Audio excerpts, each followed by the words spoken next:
Okay, for this week's classic interview, you might remember last week I pointed to this economic indicator that we can look at right now, whereby a record number of Americans are 90 days or more behind on their car loans. And we talked about why the automobile, but also the automobile finance indicators are really important if we want to try to figure out what might be coming in the economy.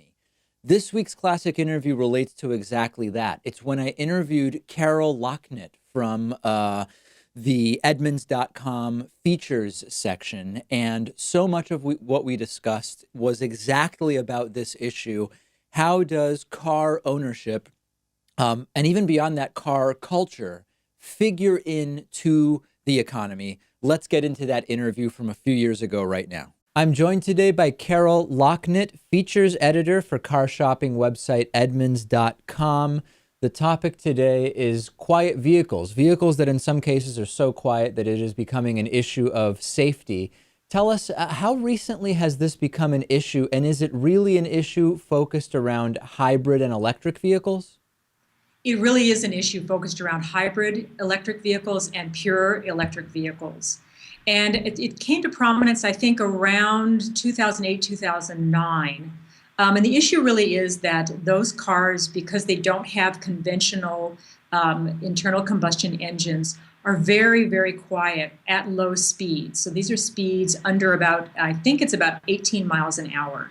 So it became an issue initially with the blind community. The National Federation of the Blind raised this as an issue because it was concerned about its members who rely obviously on some audio cues for safety as they move around cities, not getting those when it comes to EVs and hybrid EVs.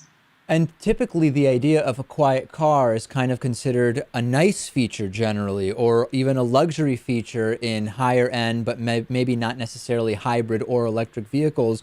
But we're actually starting to see now, and in fact, there's going to be a law, which I'm sure you can tell us about, which will mandate that vehicles must make noise. Right. Well, I think the difference here is that it's a luxury. It's a luxury aspect when you're inside the car, right? So you want to be in a car that is quiet and soothing. If you like a luxury ride and you feel a little bit cocooned from the hurly burly of the city around you. But cars, even luxury cars on the outside, make noise. Their engines make noise. So the issue really came to prominence when there was a conversion from a traditional internal combustion engine to essentially an electric generator, which is at low speeds, very, very quiet. And when we look at the actual number of fatalities and incidents of pedestrians being hit by vehicles, is there a significant increase that we can see over recent years? Yes, NHTSA did some studies around this, and we're not talking about fatalities, thankfully, because these tend to be low speed incidents. They tend to be things that happen when a vehicle is backing out, when a vehicle is making a turn, when a vehicle is in a parking lot, although they had a little trouble isolating that in terms of the study. But the fact is that when there is an accident, accidents involving electric vehicles or hybrid electric vehicles are 35% higher for pedestrians and 57% higher for cyclists, bicyclists. Yeah, So yes, both of there's those an issue. both of those are huge issues here in New York City where we are. And I'm curious Yes. whether some of the new so-called safety features, and I say so-called not because I don't believe that that's what they are, because usually they're under this umbrella, like backup cameras, proximity sensors, blind spot indicators, do those counteract in any sense the danger posed by the quiet vehicles, or are we really talking about two totally separate lines of thought here? I haven't seen any of the research that NHTSA did up to this point a consideration of whether those would help. Common sense would tell you it's got to be helpful because particularly in the case of backing up, that's a particular issue, I think, for both pedestrians and cyclists and the motorist, because you do have sort of inhibited vision. I would think that backup cameras, any kind of alert system, some of the blind spot warning systems also have rear collision warnings, have to be helpful to sort of give the driver of a hybrid or EV a heads up that they are sort of in stealth mode, if you will, and that the pedestrian or cyclist is not aware of them. So it's got to be helpful. In my experience driving, and I try to drive as little as possible within New York City, but I drive pretty frequently to leave and come back from the city. I find that so much of what I see going on the road that is wrong. In other words, people who clearly they're going 30 miles under the speed limit, you drive by and they're on a cell phone. They're wildly changing lanes, signaling in the opposite direction than the direction they're going. I'm sure you know all of the stuff that is so prevalent.